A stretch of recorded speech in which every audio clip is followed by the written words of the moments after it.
জুরাইস রাহমাতুল্লাহি আলাইহি নামাজের মধ্যে দাঁড়ানো, চিন্তা করতেছেন মায়ের কথায় দরজা খুলবেন নাকি নামাজ চালিয়ে যাবেন। উনি চিন্তা করতেছেন মায়ের ডাকে সাড়া দিবেন নাকি নামাজ চালিয়ে যাবেন। জুরাইস রাহমাতুল্লাহি আলাইহি এক পর্যায়ে মায়ের ডাকে সাড়া না দিয়া তিনি নামাজ চালিয়ে গেলেন। নামাজ শেষ করে দেখেন মা চলে গেছে, রাগান্বিত অবস্থায় চলে গেছে। পরের দিন আবার আসে জুরাইস, তখন আবার নামাজের মধ্যে দাঁড়িয়েছেন।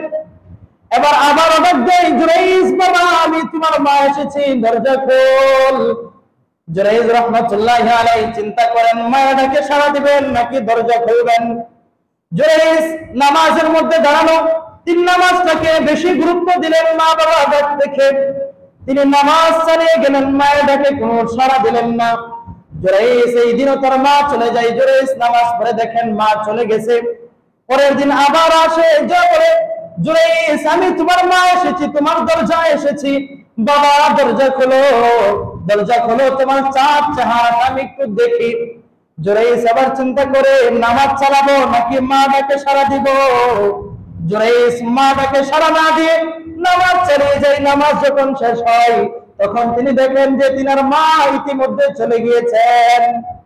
এবার যাওয়ার সময় মা বড় রাগান্বিত হয়ে বলে, এই জুরাইস মার চেহারা দেখতে মন চাই না, তো যেদিন আল্লাহ তাআলা পতিতার চেহারা দেখায়, কিসের চেহারা?